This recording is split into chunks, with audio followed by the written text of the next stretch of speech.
व्यवसाय के अंदर एक अपना महत्वपूर्ण टॉपिक आता है मोटर। उस मोटर के अंदर भी जो मोटर आती है वो आती है कैपेसिटर मोटर। उस कैपेसिटर मोटर के अंदर जो मोटरें होती हैं वो मोटरें निम्न प्रकार होती हैं। उसमें पहली जो मोटर होती है कैपेसिटर स्टार्ट मोटर, जो आपके सामने डायग्राम दिया हुआ है। दूसरी होती है कैपेसिटर परमानेंट कैपेसिटर मोटर। दूसरी जो होती है वो परमानेंट कैपेसिटर मोटर होती है, जो कैपेसिटर के द्वारा ही परमानेंट चलती रहती है। तीसरी होती है capacitor start capacitor run motor. वो हम capacitor start capacitor run motor वो वह मोटर होती है जो कैपेसिटर से ही स्टार्ट होती है और कैपेसिटर से ही चलती है। तो चलिए अपन बात करते हैं इसमें कैपेसिटर स्टार्ट मोटर में।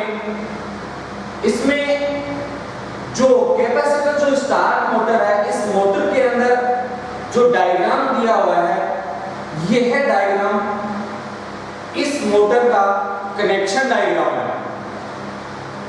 कनेक्शन डायग्राम के अंदर इसके अंदर जो मोटर है, इस मोटर में दो प्रकार की वाइंडिंग अपने सामने दिखाई गई है। ये जो मोटर है, इस मोटर में ये जो वाइंडिंग जो है वो वाइंडिंग है मेन वाइंडिंग। दूसरी वाइंडिंग है वो स्टार्टिंग वाइंडिंग।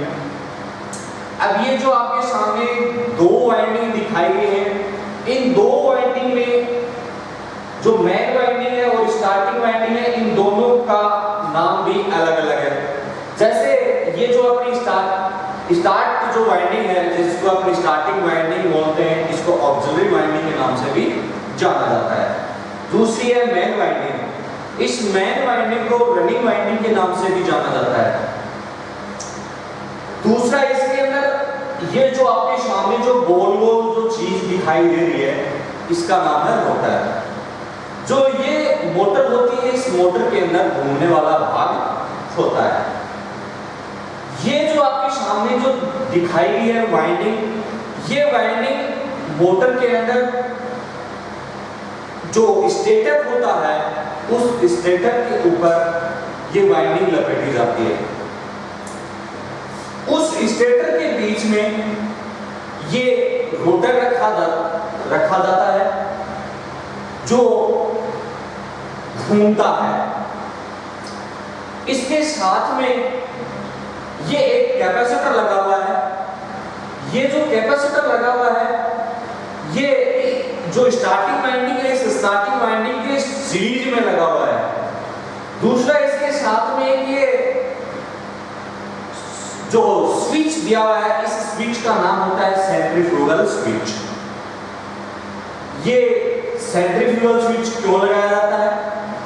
ये इसलिए लगाया जाता है कि जब मोटर है वो अपनी जब 75% की गति जब प्राप्त कर लेती है, मोटर अपनी पूर्ण घूर्णन अवस्था के अंदर जब घूमने लग जाती है, तो ये क्या कर देता है, इसको क्या कर देता है, कट कर देता है। जैसे अपना कोई भी स्विच होता है, उस स्विच को अपन लाइट या फैन को ऑफ करने के लिए अपन स्विच काम में लेते हैं, तो ठीक उसी प्रकार भी अब इसके अंदर मोटर के अंदर भी ये स्विच काम में लिया जाता है।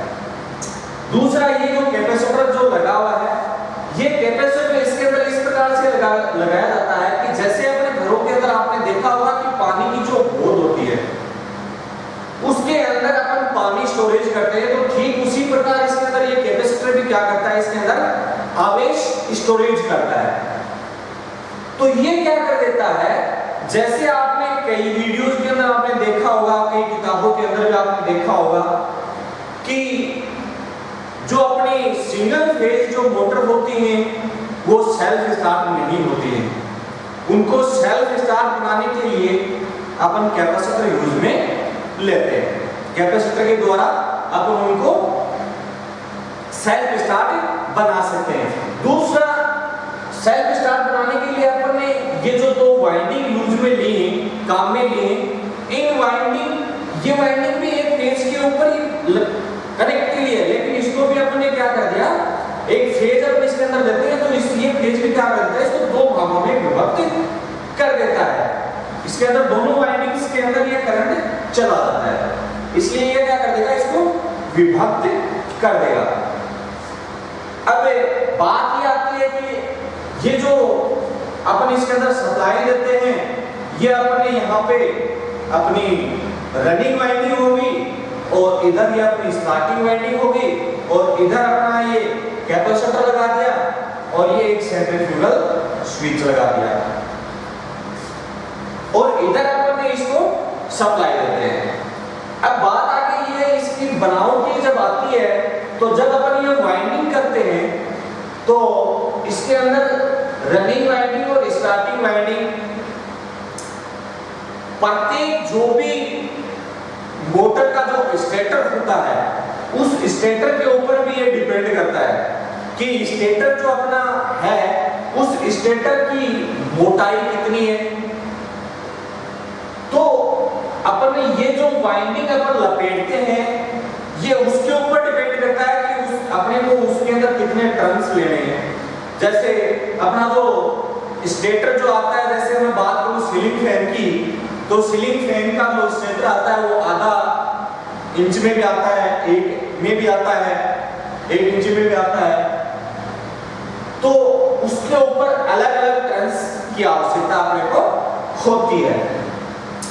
दूसरा आगे अपन चलते हैं, ये जो मैंने बात की है कैपेसिटर स्टार मोटर की, दूसरी जो मोटर आती है permanent capacitor motor. Permanent capacitor motor जो होती है उस कैपेसिटर के अंदर क्या होता है, सेम बनावट उसके अंदर यही होती है, लेकिन उसके अंदर ये जो यहाँ पे जो अपन ने स्विच यूज में लिया है वो स्विच उसके अंदर नहीं होता है। उसके अंदर क्या होता है कि जैसे ये अपन ने यहाँ पे एक कैपेसिटर लगा लिया तो उसके अंदर ये सेंट्रीफ्यूगल स्विच काम में नहीं लिया जाता है, उसके अंदर कैपेसिटर यूज में लिया जाता है। तो जिसके अंदर सेंट्रीफ्यूगल स्विच काम में नहीं लिया जाता है वह मोटर क्या कहलाती है, परमानेंट कैपेसिटर मोटर कहलाती है। जिस मोटर के अंदर सेंट्रीफ्यूगल स्विच काम में लिया जाता है और एक कैपेसिटर काम में लिया जाता है वह मोटर कौन सी होती है, कैपेसिटर स्टार्ट मोटर। तीसरी आती है इसके अंदर कैपेसिटर स्टार्ट और कैपेसिटर रन मोटर। उसमें क्या अंतर होता है, उसमें अंतर ये होता है कि जैसे अपन ने यहाँ पे वाइंडिंग लपेटी है, मेन वाइंडिंग, और इधर ये ऑक्सिलरी वाइंडिंग अपन ने की है, ये भी होता है उसके अंदर और ये भी होती है और ये रोटर भी होता है, लेकिन उसके अंदर अंतर क्या आएगा कि इसके पैरेलल के अंदर एक अपन ने यहाँ पे क्या लगा देते हैं, एक कैपेसिटर और लगा देते हैं जो कैपेसिटर से ही स्टार्ट होता है और कैपेसिटर से ही रन होता है। आशा करता हूं मेरा यह वीडियो आपको पसंद आया होगा।